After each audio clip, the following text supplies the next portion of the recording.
Welcome to Penrose Learning, where we make understanding easy. You start by confirming prerequisites. Connect to Wi-Fi, plug in power, and make sure device time is synced. Next, open Settings or the device setup flow and choose Add Account. Select Google. Enter your email, then your password when prompted. You do this now because a clean network and accurate time prevent verification errors. Once done, accept the requested permissions. These let apps sync.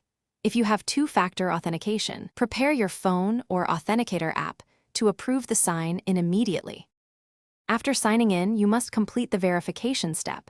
Enter the code from SMS, Authenticator, or tap your security key. Make sure you do this quickly so sessions don't time out.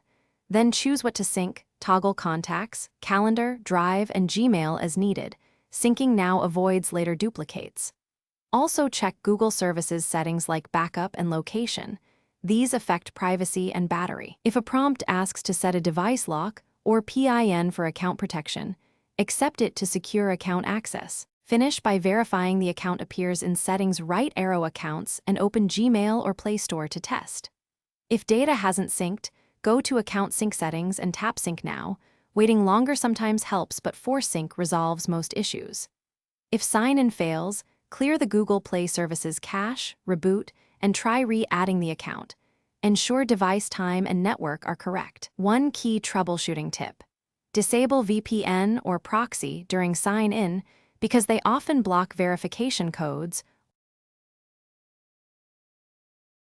Thanks for watching. If this was helpful, leave a like and consider subscribing. See you next time.